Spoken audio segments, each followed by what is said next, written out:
Hello, welcome to the second in a series of Meet the Teams subject matter expertise for the New River Innovation Challenge program competition. I'm Tammy Stewart. I am a Senior Project Manager for Parks at Waterfront Toronto, and I'm going to moderate our discussion tonight. Can you change the slide, please? Next slide. Without further ado, I would like to acknowledge, and Waterfront Toronto, the organization I work for, I'd like to acknowledge that the land upon which we are undertaking our revitalization efforts is part of the traditional territory of many nations, including the Mississaugas of the Credit, the Anishinaabe, the Chippewa, the Haudenosaunee, and the Wendat peoples. And also, it's now home to diverse First Nations, Inuit, and Métis people. We acknowledge that Toronto is covered by Treaty 13 with the Mississaugas of the Credit. Next. Before we start, I'd like to draw your attention to a couple of things just for housekeeping. First of all, we're recording this. It's going to be posted to YouTube, but only the presentations and the presenters will be visible in the recorded version. So your names and your faces, should you turn your camera on, are not going to be visible in the online version. Please keep your camera off during the main presentation, but feel free to turn your camera on after we're done and during the breakout sessions. If you have questions, which I'm hoping you do, the way that we're going to be able to answer them properly is for you to put them in the chat. So type them out. The chat button is, almost all of the controls are in a line like you see here. The little speech bubble is to open the chat. The camera on and off is the little film camera. And to mute yourself and unmute yourself, you use the microphone. We ask that you remain muted unless you're speaking, but until we break out, till the presenters are finished, we don't anticipate that you'll have occasion to use your voice, but afterwards we certainly hope that you do. So that is the housekeeping. So here's our agenda. You can look at it, but before we even start, I'd like to welcome Shelley Charles, who has been working with us on the design for the parks at Waterfront Toronto, or at PLFP, to give us a welcome and a lead in. Shelley?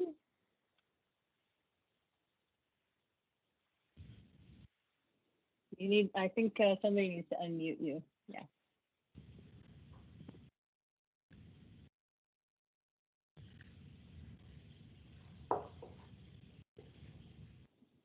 Emily, I think you're not, yeah, there we go. I hear you. Ani bojo, stego, kwe mandau Indigenous maskanoja in dodem, joniong in donjaba, gayena yashiona giming no jamowani. Go commissionanik, no commissionanik, gigwejimi go nungum gijagako nadamadis. Minwani when danamak nodanen waban jawan. Ningabianong minwagi wadenong ushkabe was some other biashquan deming o nadamadis o nadamashin. Gijamanado, Giche manado, migwechko kinegego ga mijian, ajawena mission. Bonjour, hello everyone. My name is Shelley Mandakwe. I'm also called Mandakwe. And I was invited to participate here this evening in this virtual circle. And one of the things that is really of utmost importance when we're doing a virtual circle or any circle or a meeting that's important, such as the one that we're hosting or a part of tonight, is to acknowledge creation. And for Indigenous people, one of the ways that we do that is we light the sage or the sweetgrass, and we acknowledge the first fire of creation. We also acknowledge the four directions, and I named those four directions. And the language I used is Ojibwe Anishinaabe, which is my first language.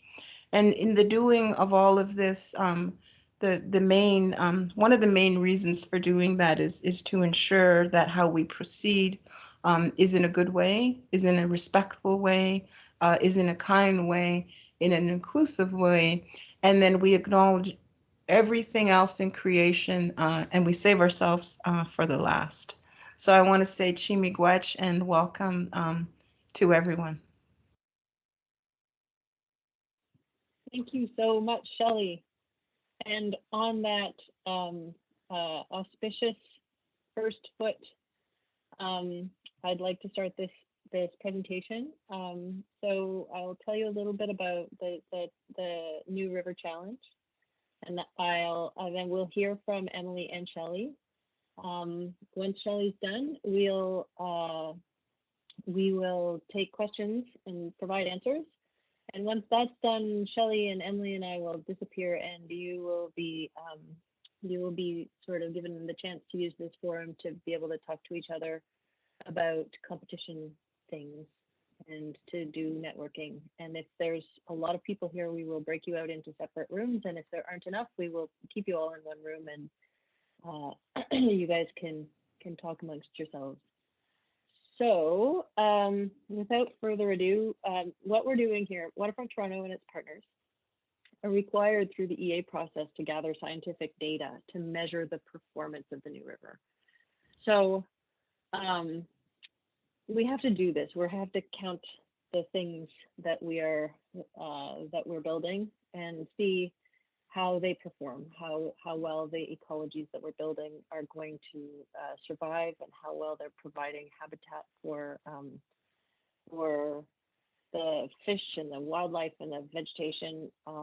We also have to collect information about water and how the water behaves, and how it, whether we're protecting things from floods, protecting the neighborhoods adjacent from floods, etc.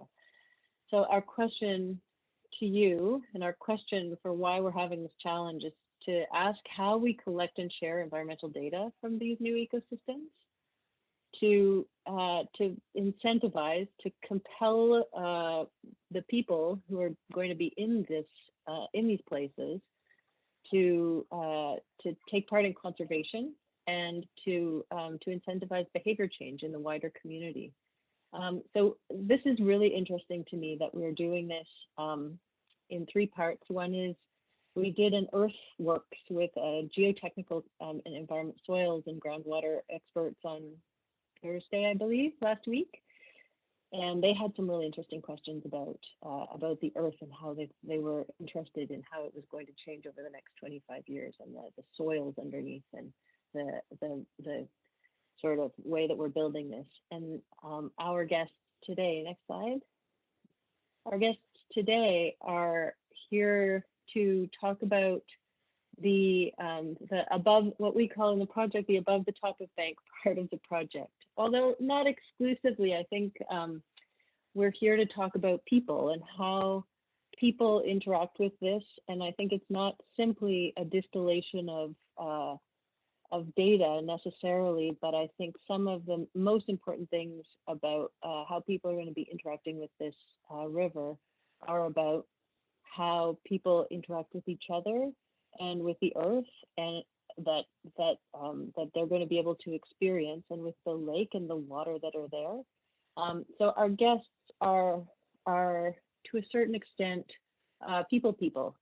They are working on designing places for people to be that will help people to understand their relationship to nature. Emily Mueller-Baselis is a landscape architect who's a partner at Michael Van Valkenburg Associates, and she is designing the parks for us. So she's working with a big team of people, but her job is to make very beautiful places that work very well for and that inspire citizens to enjoy themselves and inspire citizens to appreciate where they are. So I guess I'm looking forward to hearing what Emily and Shelley say. I think another last thing, because I know that Emily's going to introduce Shelley, is to say that we have worked really hard with Shelley and her team to make sure that some of the great significance of this project, where we're building a new mouth for an old river, is shared with and is explicit about the importance of the fact that this is First Nations land, and that it has an important historical and current cultural meaning for people who are Indigenous and who live in Toronto and who live around Toronto and whose history is part of this place. So we're that's why we're working with Shelley and with our partners at MCFN and other First Nations around the area, because this is unprecedented in terms of building landscapes. So without further ado, I'll ask Emily and Shelley to continue and give us their presentation. Thanks, Emily. Great. Thanks, Natami.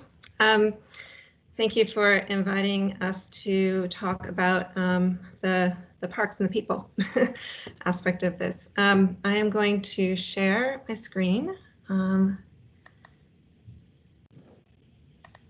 Let's see. Oops. Everybody has that? Okay. And sorry, just one second. I'm going to see if I can, if you don't mind, I'm going to be turning off my camera for a second, just because it's easier for me to be able to see the slides. Okay.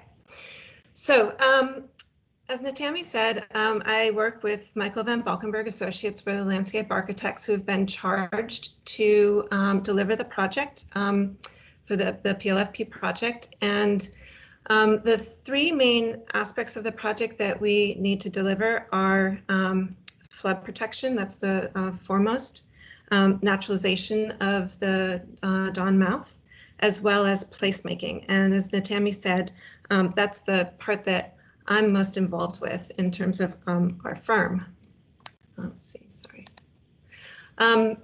This is a diagram that shows the kind of complex layers that go into this project. And as Natami said, you've already heard about the earthworks and the remediation environmental aspects of the project.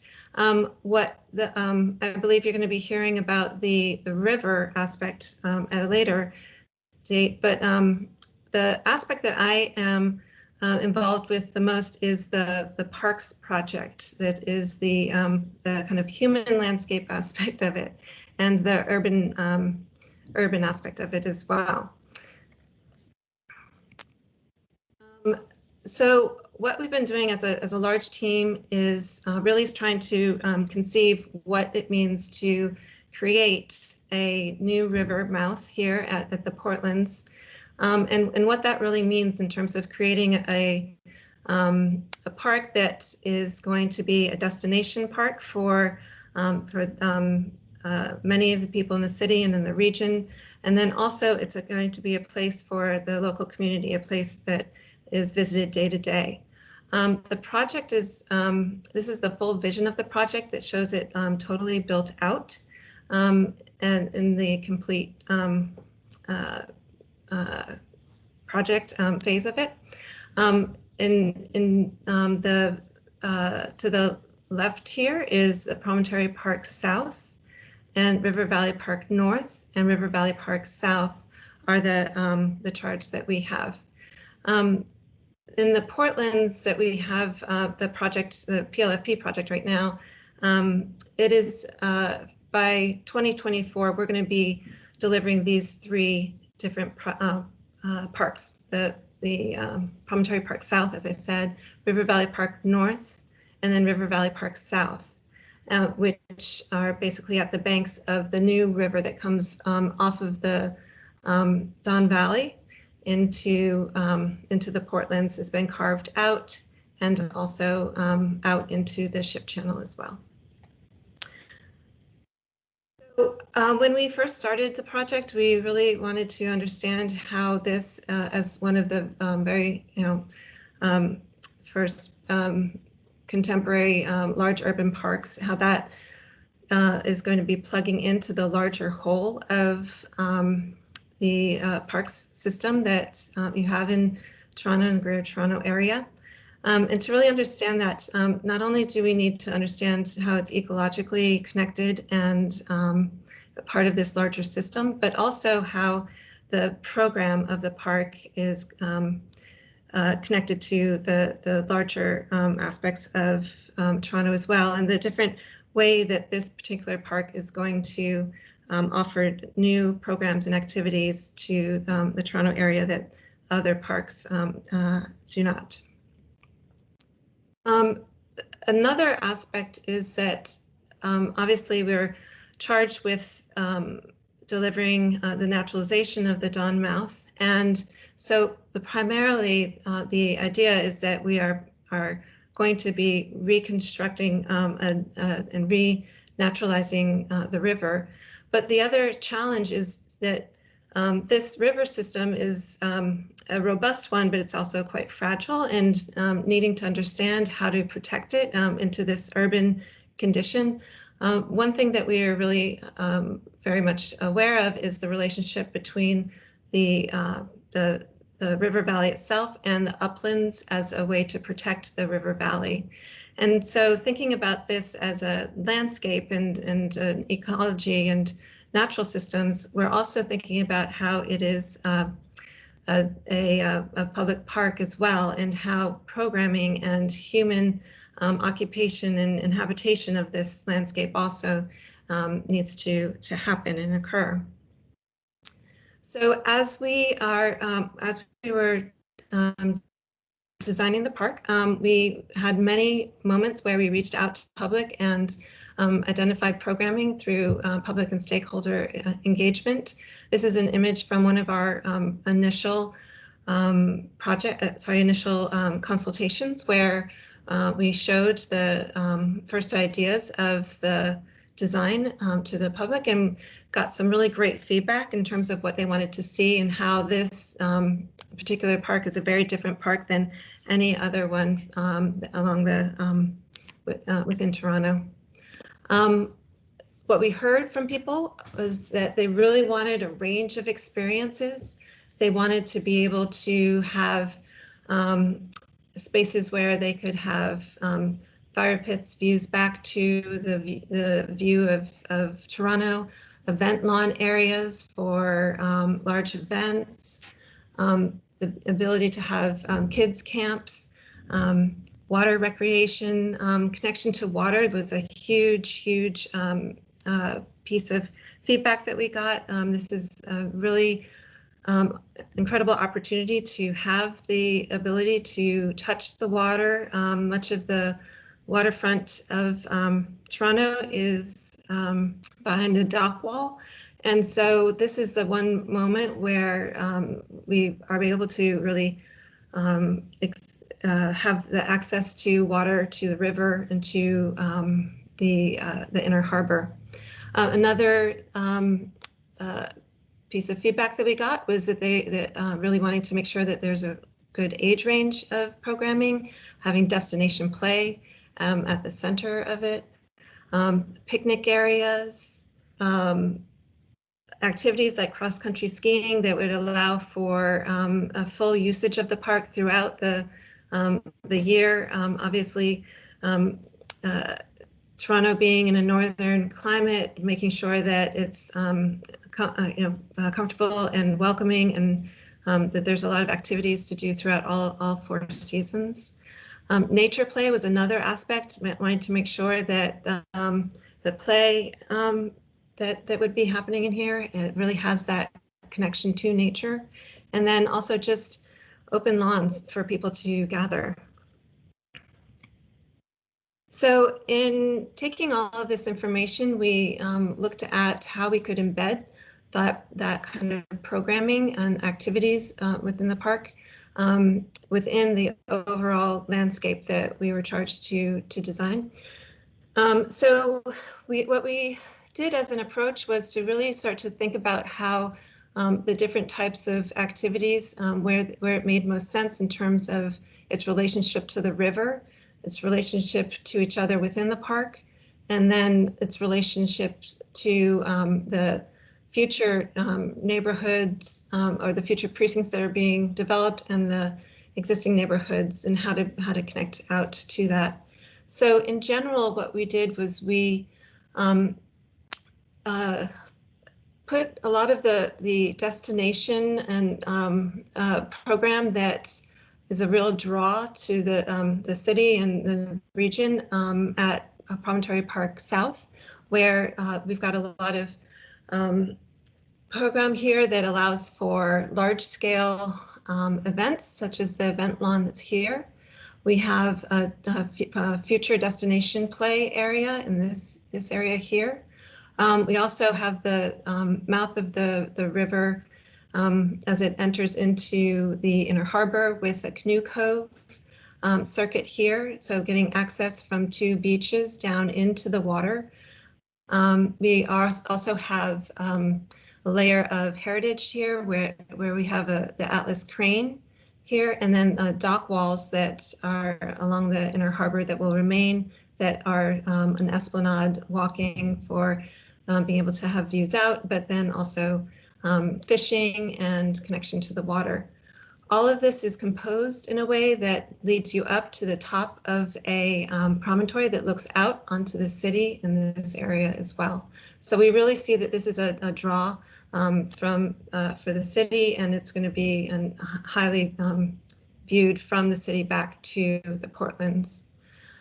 On the north and south banks of the river, we are proposing that we have a series of lawns that are viewing lawns out to the river and recreational, kind of ad hoc recreational lawn at the bend of the river here, with picnic tables and picnic areas all along the edge of the river that will also be not just picnic tables, but grilling, and so for barbecues, and really seeing that this as a real draw to the city.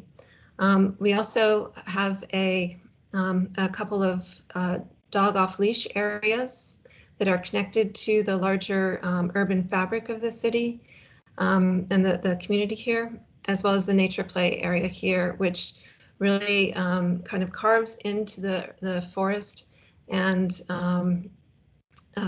creates a play environment where you're really embedded within the forest, and the play based on imaginative play as well as adventure play.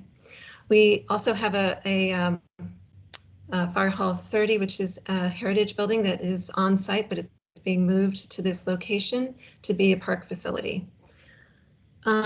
On the southern banks of this river, we are proposing another viewing lawn out to the river, but we also have a series of park paths that ring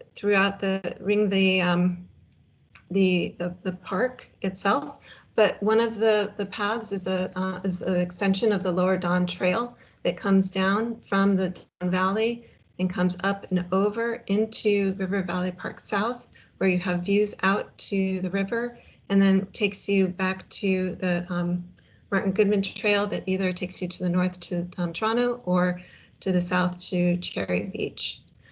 This diagram is also really important because what it does show as well is all of the different moments where we're proposing access down to the river that allows for different ways to connect to the river, either through fishing or bird watching, or having eco tours or classrooms embedded in this landscape. So this is an image of what we are proposing that the experience of the river would feel like. This is an image from one of the wetlands looking east from the wetland to River Valley Park South. As we started to think about the design of the parks and really understand what it means to basically reclaim and renaturalize the river mouth in the Portlands, which is, as you all know from your last talk, a pretty toxic site. how to renaturalize and clean this site so that flood protection and a park and placemaking can happen in here. We looked at what the deep ecological history of the site was with the Ashbridges Bay.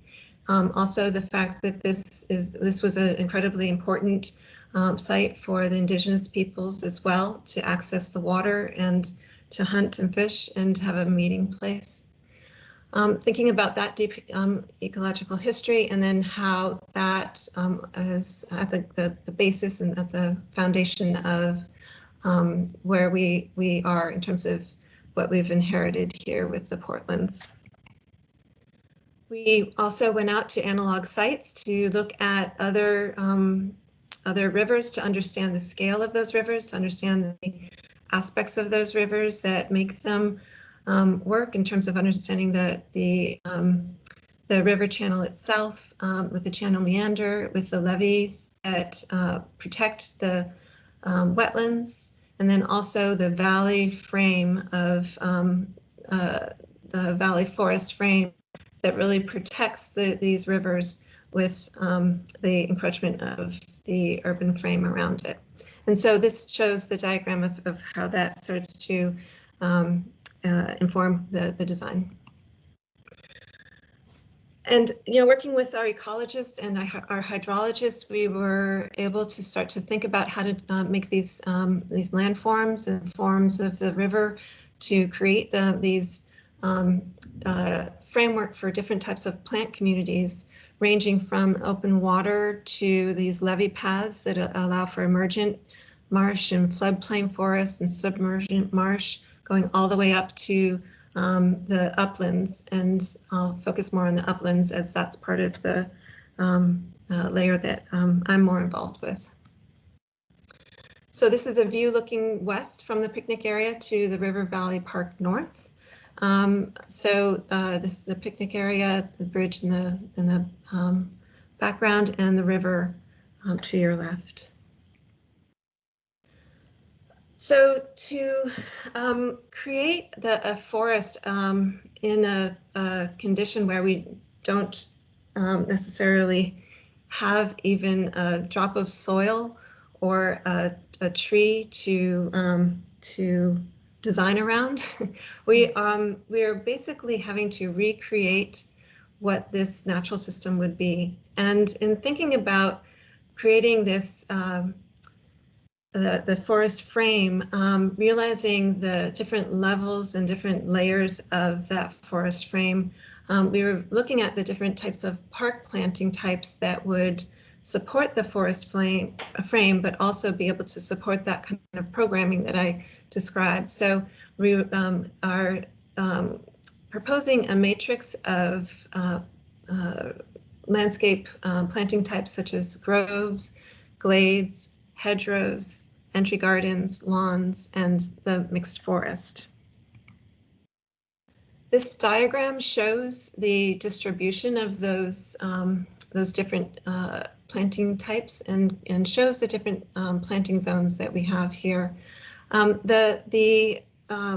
Just by circumstance of how the River Valley Park North and South are at the banks of the river, these two areas have the program kind of carved deep within the forest, with hedgerows along the edge of the river, allowing for a really thickened edge looking out to the river and also protecting the habitat along that area.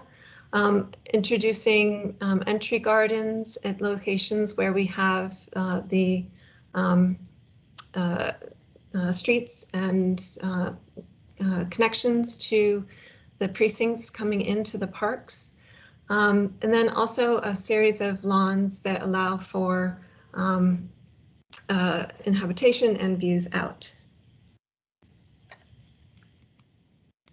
So these are some images that we have put together so you can imagine what it feels like to be in the park and what the different types of planting moments that we're designing. This is a view from the Canoe Cove beach looking north to the promontory overlook that looks out to the city and to the harbor and the river. So this is a view in fall of larches in fall foliage. This is a view from Central Street, coming off of the Central Street, looking out into the large event lawn that looks out to an event plaza and then to the harbor, with a series of willows marching along the esplanade, and canopy trees here starting to create moments of shelter for the edges. This is also a view of an entry garden coming in from the corner of Cherry Street and Commissioners. As you come off of that intersection, coming into the beach here, the eastern beach, that's a kayak launch with the Atlas crane behind, and a spring view of the kind of ecological diversity that we're proposing with the plant community. And then this is a view from the River Valley Park South lawn, looking out towards the river in the wintertime, and Atlas crane beyond. So as Natami was saying, you know, how do we want to measure the metrics of this landscape and the parks and the people and how they use it? One aspect is that we're really interested in terms of measuring is, you know, how do you actually create a landscape like this from basically imported soil and imported planting soil on top of reused fill that comes out of the river, and trees and plants. And so we've been thinking quite a lot about how to establish this landscape, and working with the Parks Department in terms of how they are going to be maintaining and stewarding it as it grows from being a very young landscape, of a very exposed landscape, to year 5, where the understory and the ground cover really starts to take on more diversity because of the ability of the canopy starting to come together. And then the idea or the vision that it's hits year 20, where it's a connected canopy, much like at Hyde Park, and has a really quite diverse and dynamic ground plane that responds to the layers of light coming through, and the new microclimates that are being made by the plants themselves. So that's a very quick tour through some very foundational ideas that we've been having and thinking about in terms of the design. With this, I have I'll hand it over to Shelley Charles, who is she has created the Minokamic Collective.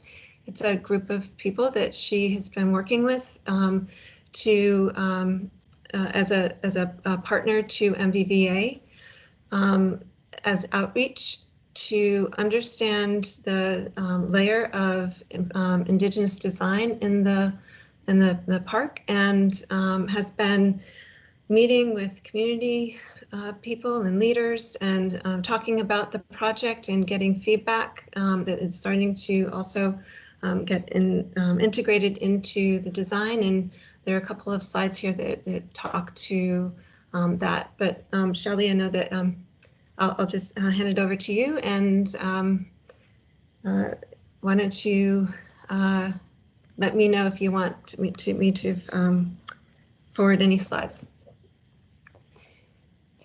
Okay, great. Thank you so much. Thank you so much, Emily. I'm finding the screen rather bright. I was trying to look for something to make it not so bright. So a little bit about me, just before I talk about this process. I am an elder in my community, Georgina Island, and but I was raised in the Bruce Peninsula, so I have by my grandmother, so I have that early knowledge of Indigenous plants, engagement, culture, and the tradition specifically of Anishinaabe, Ojibwe Anishinaabe people. And at the beginning of my introduction, I said I was from Joniong, and I am a member of Georgina Island, which is incidentally too much sage there, which is incidentally the closest Indigenous community to Toronto. It's just north on Highway 48. So I wanted to share that with you just to give you a little bit of an understanding of my cultural background. Also, I'm a graduate of horticulture science and Indigenous philosophy. And so I bring that sort of knowledge together. I try to do that in a good way that helps to inform, um, to inform and to vision in what it is with the communities that we're trying to move towards. So my role as the lead at Minokemik is not just me. Minokemik is in Ojibwe is referring to the good earth. And for us today, being March 22nd, we celebrated really the new year, which is the World Water Day, World Water Day, and we acknowledge that water too in a way that she's living and she's moving, and that Gagi Ge Ajawan. So we had that celebration yesterday with some of the Minokemik collective, but so the collective itself. Oh, so Good Earth. Sorry, I'm gonna go backward to Good Earth. Um, Minokemik is the name of our team. So I just wanted to acknowledge World Water Day, but also to explain the philosophy of bringing that knowledge together. Minokemik, Good Earth, New Earth. It's really talking about that first smell of the spring, that first scent that you have of the soil, and the earth moving and the water moving, and that also is um, interesting for us today in that we're celebrating this renewal. So it's a renewal of life, new beginnings, and so that was the short version of the name of our collective called Minokemik. The collective consists of some horticulturalists, master gardeners, elders, soil specialist, indigenous plant specialist, species at risk, and knowledge holders as well from the local region. And they bring together our team from an Indigenous perspective, bringing that sort of historical, cultural, um, land-based knowledge and connection to the earth and the water. We bring all that together with that traditional knowledge and the Western knowledge, and bring that together to help inform different levels as they move forward, whether it's in selection of plants or just different things like that. But specifically and first and foremost is how we vision together, how we can do this work together. So our team, Minokemik, works together with Michael Van Valkenburg and Associates, Waterfront Toronto, and the Mississaugas of the Credit. We have been engaging as well with several other First Nations communities in the GTA and Mississauga, part of the Mississauga Nation, and also some Indigenous groups, youth groups in Toronto. we felt that was really important to include youth leadership as well to in the engagement process, so that we could hear what it is that their thoughts were, how the land could be used in the future. How could we celebrate this history of what was coming together, and how could we vision together? So we included the elders, the specialists, the scientists, the traditional knowledge, and the youth leadership together, and we work with all of those teams. How we do that is how one of my main roles is community engagement. And from the very beginning, we felt, and I felt that was really central and important to this engagement process, is how we do that. And we're talking about, we're working with a piece of land that now is going to finally experience moving water again. We're talking about a land that is going to finally experience the restoration, all of those seeds from the past and the future, and a land that's going to be vibrant. So, in the thinking of that, and in the planning of that, and trying to be artistic and creative and inclusive of all those different levels of creation, the engagement part is really important. And part of that is from an indigenous, what we call this Wasayaban the Mowin, and it's how we work in the circle. So in that circle, as we know, all people are equal. We all have something to contribute, and we have our opinions as well.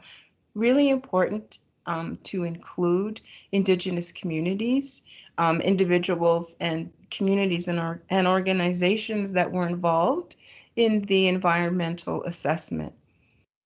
From an Indigenous philosophy of engagement, we start in the East, and in the East, we develop and work with all of the teams in developing an awareness.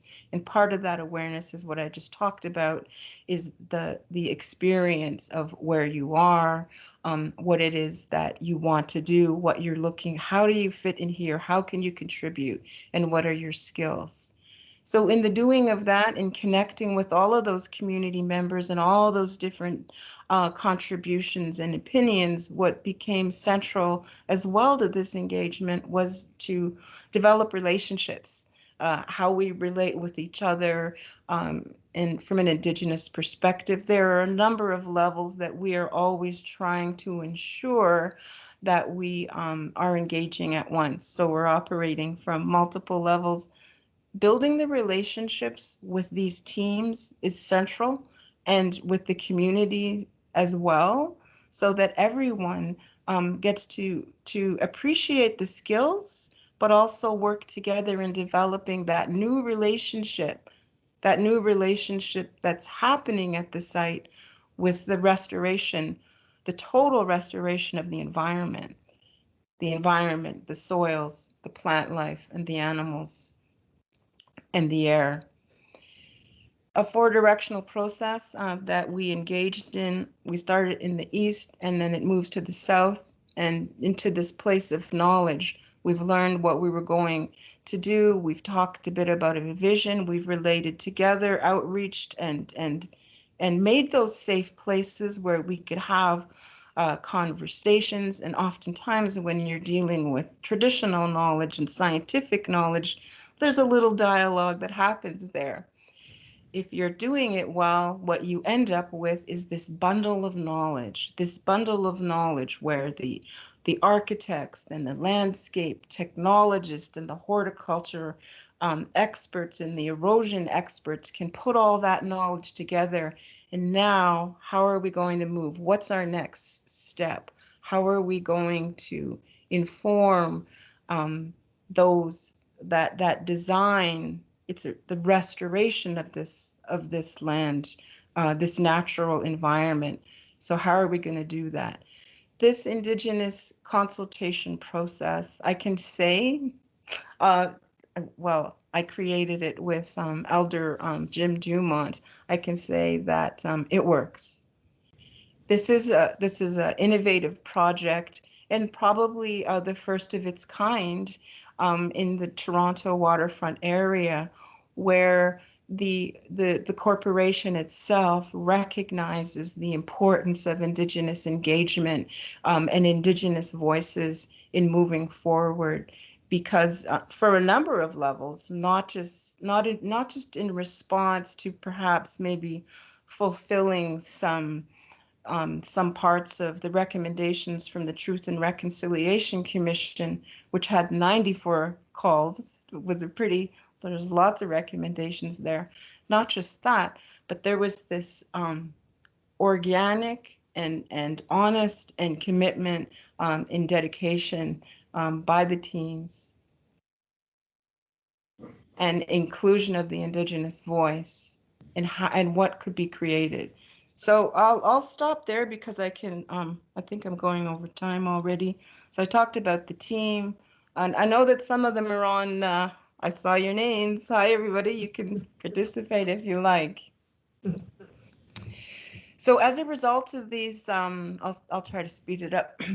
As a result of the engagement with the several First Nations communities, I believe there were 8, and then the Indigenous organizations, leadership, working with the Mississaugas of the Credit, Waterfront Toronto, and one of the components that resonated from the very beginning in terms of Indigenous presence and the Indigenous movement throughout the Great Lakes from this land at the waterfront, and the connections between all of those rivers and Lake Ontario and how they connect to, the Carrying Place Trail up north, that portage, Lake Simcoe, but also to Lake Huron and the Greater Lakes, and what that connection, how important that connection and movement of people back and forth through seasons. Right now, everybody has moved back already to their spring season where they've been fishing, tapping, in particular this time, tapping maple trees. One of the historical elements that resonated from all of these communities was this desire to have our story told. So our story being the Indigenous people of the region, the Indigenous teachings, historical of this area. And one of those teachings was the migration story. So it was interesting enough here that we have 7 stopping points, 7 areas here, starting in the east at the gathering space, and the south, west, in the north, the areas that we're looking to inform Indigenous content.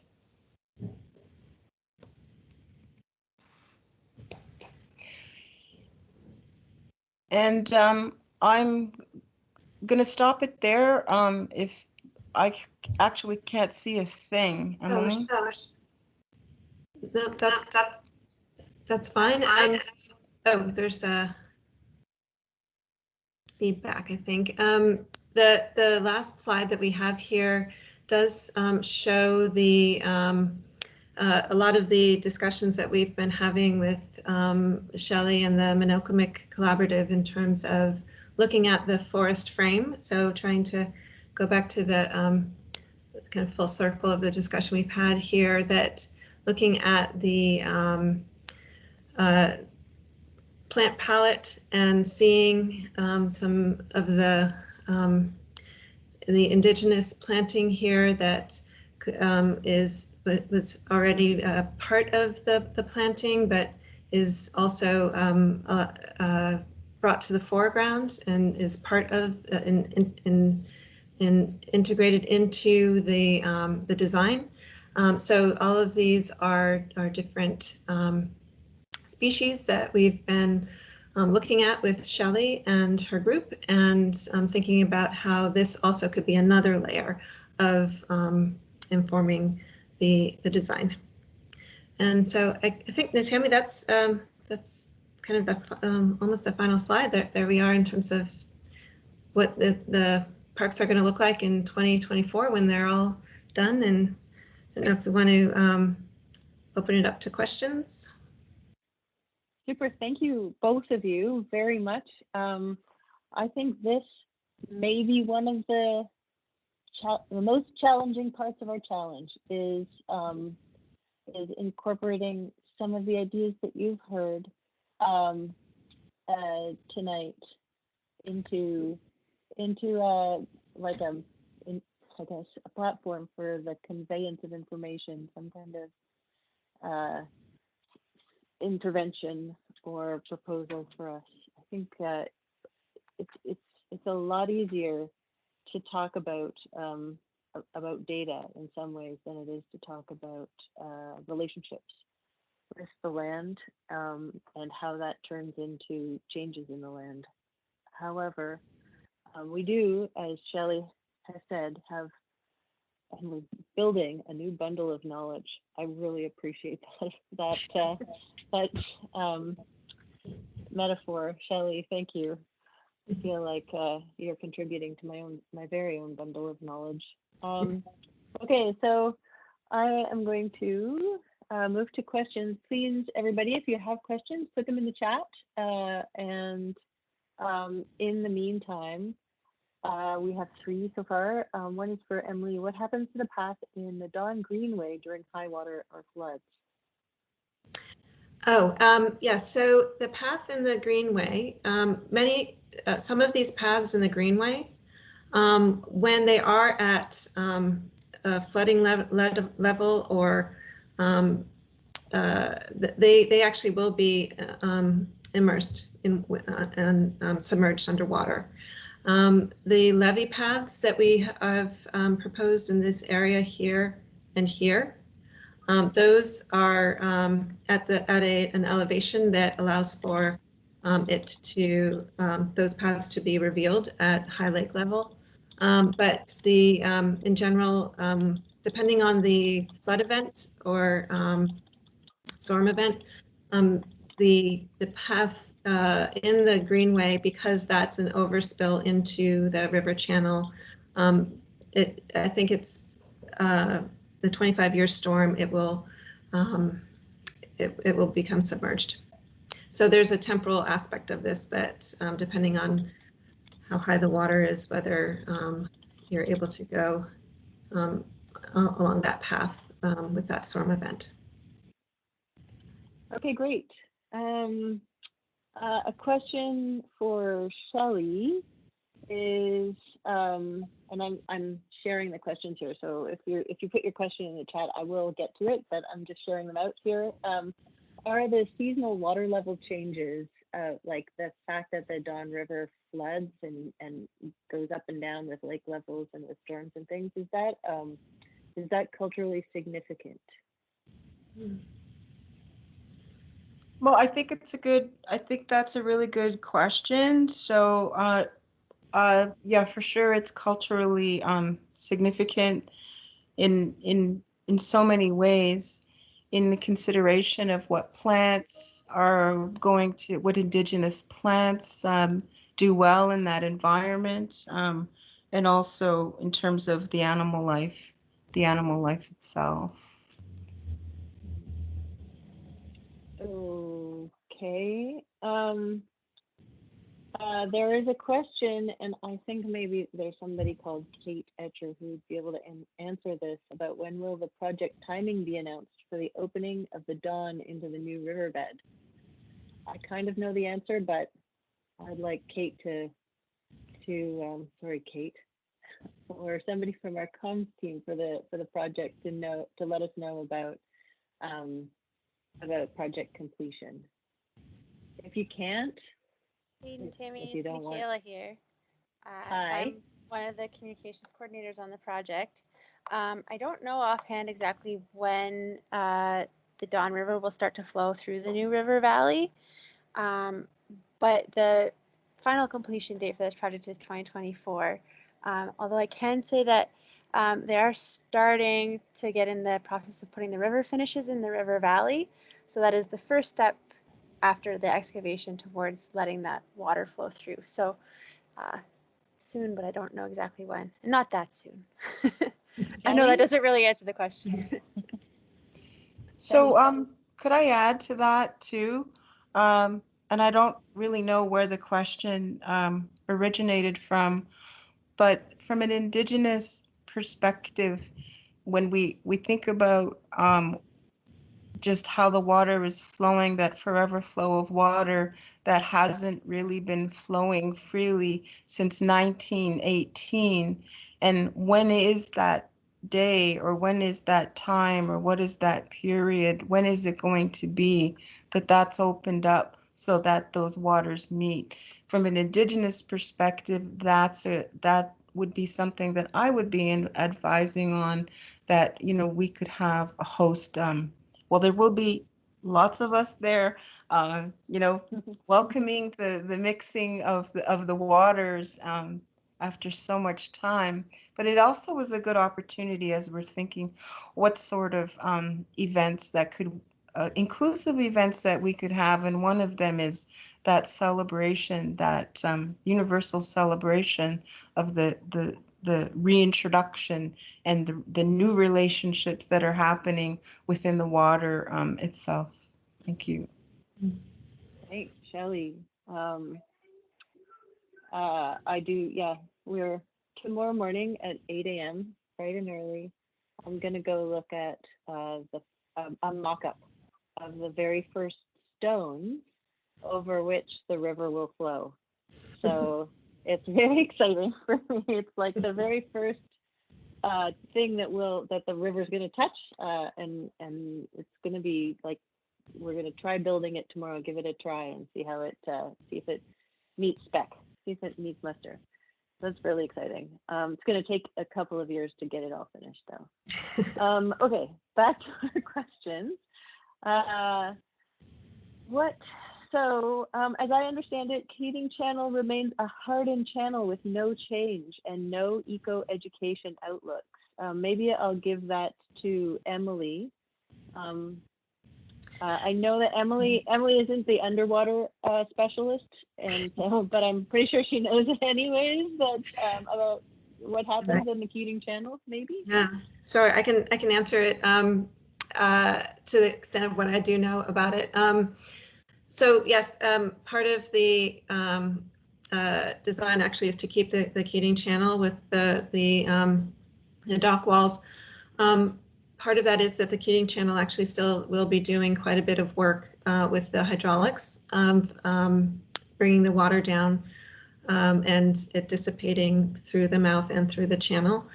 In terms of the ecological aspect of it, there actually is aquatic value because there is revetment that is being added in certain areas to allow for fisheries to spawn. So even though it's underwater and you don't see it, it's not naturalized in the typical way that the rest of the river channel is being naturalized with visible plants. There is an ecological aspect to a layer that's being added within the channel. Awesome. Okay.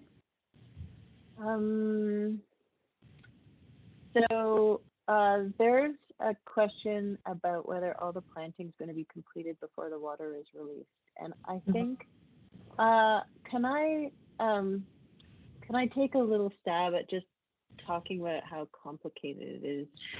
I mean, I'd love to imagine the floodgates opened and the river rushing through its new banks, but actually I think you don't want to actually do this very quickly. So the first thing that is likely to happen is we will complete all of the plantings in the river valley and all of the construction of all of the work in a dry situation, the wetlands and the river. And then the first thing that happens, it's not so much that we open floodgates, it's that we stop pumping the water out of the river valley. That's part of what happens, because it's all so far below lake level that it's already like it wants to be wet. But at the same time, the first connection that will be made will be at the mouth of the river at the lake level. So we're going to remove what we call the west plug. the downstream, the farthest downstream plug first. And yes, all of the plants will be in place. And then after that, we will release the one that allows the river to actually flow. So first it will be connected to a placid lake. And then once the river has come up to the level of the lake, we will remove the gate or the earth that connects it to the Keating Channel. So that's a complicated answer for that. There's a question about prioritizing scientific data collection proposals that can be collected through citizen science.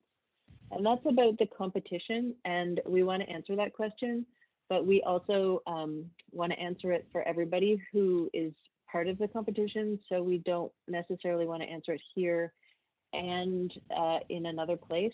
So that answer is going to be provided on the website. So, just because I think more people than just those who are here would benefit from hearing the answer to that and knowing that the question was asked, because it's an important question. So that's the next one. And when will the details of design of some of the areas be finalized, such as play areas, benches, and other interactive structures? And Emily's answer is never. No. They're getting there. Well, the process is that we are going out to tender, and that it will be constructed soon. It's a very long process because as you can imagine, procuring all of the material and installing it takes a very long time. So things are starting to get wrapped up. Yeah, we have received the 90% set of drawings. So Waterfront Toronto and our partners at the city and TRCA have received them and have reviewed them and provided comments. So we're very close to having a finished set of drawings. And maybe I can ask to end this. Oh, there's one more question before I ask. So I'm waiting for it to show up in my. Uh-oh. There's comments coming in on the chat that haven't showed up in my Google documents yet. But are there other projects internationally that you would compare this project to in terms of Indigenous consultation, remediation, construction, ecological planting, design, or size? Emily, can you think of anything like this? I really cannot.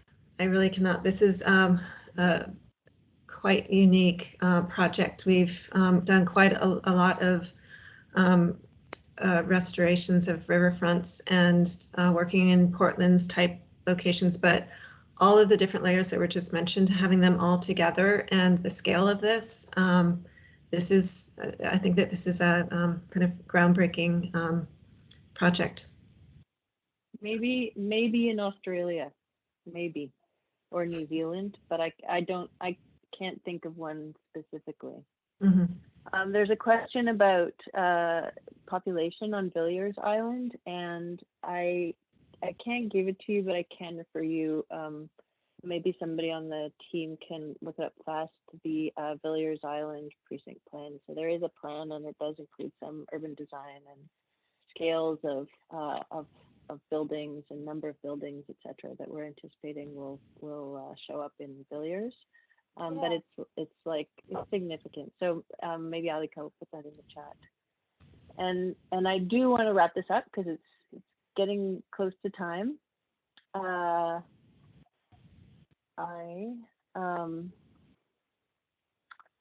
have a couple of questions for Emily and for for Emily and for Shelley. And those questions are, I guess, what would you like to know about how the parks are performing? Like, what would you like to know if you could see into the future? What things would you like to know about how this park is doing in 25 or 50 years? So that's a question to both of you, and maybe we can maybe we can end with that one. Sure. But I'll start. I would say that there's two answers. If the first one is, I'd be really interested to see how people are using the park and how different ideas that we had in terms of how it would be, it would bring people in to this location. I'd really love to see how that evolves, and if there are some areas here within the program that we've made sure that it remains quite flexible, so that the people could come and experience it in multiple different ways and bring their own experience and ideas about how to inhabit the park. The other aspect, though, that I'm really curious about as well is the fact that we are basically making a brand new nature here that is highly engineered. But the second that you open those floodgates and the water comes through and you plant those plants and the soil interacts with the roots and it all that gets going, the dynamic system of that is really fascinating to me as well. And I would love to see how we have an idea of where it's going to go, but knowing that this also is going to be an adaptively managed project, and that there's going to be succession in terms of how it evolves over the years. I'm really fascinated, and I would love to see how how the forest frame fills in, and how the different plant communities start to move around, and how the microclimates start to change depending on aspect and wind and sun. So that just to see how nature takes over and starts to make its own experience here. Shelley, what do you hope to, what would you love to know about the parks in the future and the river in the future? Well, what I'm thinking about in the future is in terms of the land itself, is the seeds that are going to be coming to life. Emily talked about was referring to, I think, to sort of the evolution, the restoration of the plants, but also the soils. And we know that even if there are those external soils brought in, the plants and the roots also have, we know this, we have this knowledge, whether we're scientists from a scientific background or a traditional background, those seeds will have, there'll be new plants, and they could be, as our experience showed when we worked in the Humber River, when we were restoring indigenous plants, in particular the alder, the European alder, and the indigenous alder, was that once they were reintroduced into the area, there were new wildflowers and new plants that grew that were latent in that soil. So when we talk about engagement, when I think about engagement to the future, in the future, what it would look like is that the indigenous history, maybe the indigenous cultural experience and the knowledge of the land, as indigenous people were taught that our the language is written on the land. So how could we add and contribute to that experience into the future? What would those places look like? And what visuals would we see, and what languages would we see, and putting all of that education, all of that knowledge once again into the future, that affects relationships on multiple levels. I think that was the short answer. Well, okay. I think I personally, I think I'm going to add something because I have been working in parks for a long time in Toronto. And one of the things that interests me most is how people's like incredible attachment to places, like the sense of ownership, and whether that's appropriate or not, but the sense of like investment that people have in parks and open public spaces that people have. I'm sure it's not unique to Toronto, is really extraordinarily strong, and it can be it can result in some very strange political antics and some very interesting sort of ways of managing parks. But if I could see how the people who use this park understand it, and to see whether it's as hopeful as we feel right now, whether people can really feel as attached to it, and I guess feel a stewardship to it would be really interesting to me. I'd like to know. And I guess I hopefully will be around to find out. So with that, maybe Michaela can put back our presentation, and I will. This is not next week. It's tomorrow. The fish people and the river people are going to give a presentation about how they designed the fluvial geomorphology of the river, and about the kind of fish that they're hoping come back, and that they've been studying and measuring and anticipating and crossing their fingers and will come back. So that's happening tomorrow night at 7 in the same format as this. I hope you can make it. I'm not moderating, my colleague Shannon will be, but I might even show up just in my own time because it's fascinating. So that's tomorrow. Please do come.